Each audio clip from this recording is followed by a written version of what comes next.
Your outlook on life is going to be determined on what lens you look at your life through. So what does that mean? I'm gonna give you a personal anecdote. I can remember for like starting this thought in like COVID, so 2020. So about 4 years ago, I was what, like 15, 14 at the time, and during this time it was quiet. I went from a kid who was going out and talking with people to someone who was inside, not really talking to many people, who was really inside for a lot of COVID. And there were a lot of times where things got depressing. I was there were a lot of sports I wanted to play, a lot of things I wanted to do that I just couldn't because I was in the house. My outlook for a while was like, oh, I have to do this. Oh, why is this happening to me? For the longest time, it was this thought of, why is this happening to me? And it's really destructive when I was thinking that way, because when you think, why is this happening to me? It looks at everything as if it's like it's some unchangeable, horrible thing that you can't change, and it's happening to you. And it's also just a negative way to look at it too. Um, like you're not giving yourself control over the situation, and at the same time, you're actively using it as an obstacle rather than something that can help you. And that kind of started to change over time. I mean, it's taken like 4 years, but it changed over time when I started saying like, oh, I get to go to school today. I get to go to this class. I get to, and it's stupid because it's like, oh, it's these words. Like, oh, he's just saying words. Like, what difference is that making? And I kind of thought that too until it actually started to slowly change things. And that was kind of my start of it. I know a lot of people are often a lot happier when they are phrasing things that way. A lot of people I see who are happy phrase things in that way. I get to do this. I'm going to go do this. Not like, oh, I have to go do this. And it's not necessarily because happier people talk that way. It's because that type of language programs your brain to be more excited to go do these things. Um, and like I've looked at this through a lot of lenses. Through lifting, one of my favorite things to do is lift now. And I know exercising is such a hard thing to do for people, and it was hard for me to do for the longest time, um, because like I would constantly not want to do this extenuating labor, because I wasn't seeing anything. And all you have to do is program your brain for long enough to get through that these hard parts of starting it, and eventually you see the rewards and you realize why you were doing it in the first place.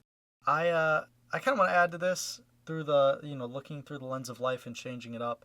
I've noticed your social media algorithm also very much determines your lens on how you look at things, whether it be politically, whether it be spiritually, socially, mentally, like anything. Any way you act is a direct result of how your environment shapes you.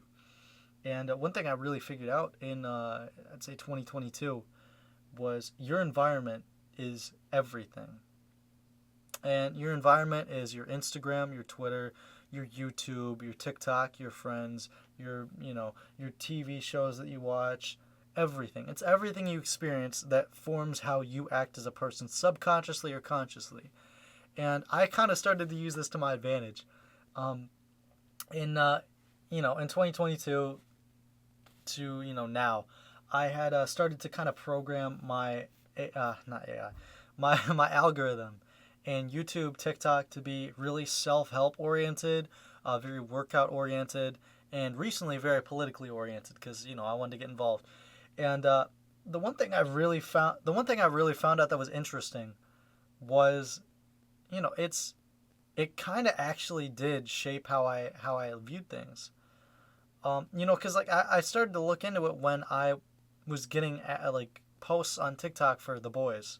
Like there's one show, it's like with these superheroes and stuff. And I'd never watched the show. I never wanted to watch the show. Thought it was dumb. And I keep getting these videos for The Boys. And I'm like, slowly over time, after a few weeks, it whittled me away. And I was like, all right, fine, I'll watch it. This looks interesting. And, that only happened because that was part of my environment. My environment drifted me to want to go watch this show. So eventually I started flooding it with, workout content, self-help content, which, is good and bad because you have like Andrew Tate stuff that's really unhealthy and really like incelly. But I mean, there's also a lot of good people there who kind of taught me how to journal, taught me how to consistently work out, taught me how to keep track of myself, taught me how to learn from every experience I have. Um, and you know what? it was a cringy period because I was really developing myself and figuring out who I wanted to be. But that experience and that environment really, really shaped who I am as a person, and for the better too. And it's kind of funny because, you are the direct result of your environment, but you can also determine what your environment is. So you can indirectly create your entire future. You can create your entire future self, potential field of work, potential lifestyle, potential amount of money, whatever you value in life, just by simply changing your environment or changing your thought process or just changing your lens of the world.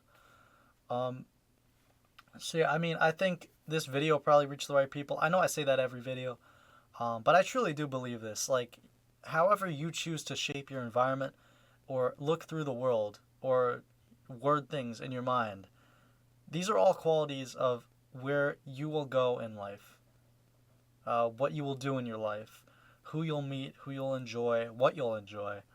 Um, so just always take that into caution when you're trying new things. And, if there's something you want to try and there's something you want to do or there's someone you want to talk to or some conversation you want to have with someone, I would do it. I mean, you're going to develop yourself and you're going to fucking die anyways. Like, we're all in limited time. But, I'm kind of rambling at this point, but every cringy moment I've ever had, any frustration I've had, any problem like that I'm like, oh, I shouldn't have done this. It always taught me something.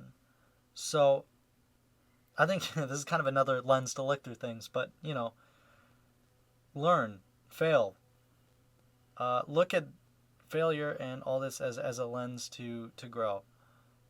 That's just another example of how you can change your lenses for stuff.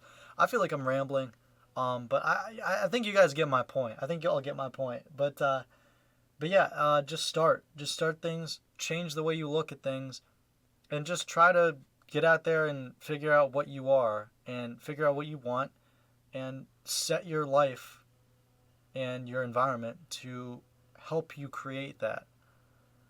But yeah, no, thank y'all so much for watching. Please subscribe. I might start doing some lifting videos soon. We'll see. I might do some, because I know the political stuff. There's one video that's been getting a lot of dislikes, but a lot of views too. But yeah, I mean, I don't know. I love the people subscribing from those videos, but the hate is a lot. But yeah, no, thank y'all for watching. Thank you guys for supporting me, and I hope this does help any of y'all. But yeah, thank you guys so much, and y'all have a wonderful day, night, morning, evening, whatever have you. So love y'all. Bye.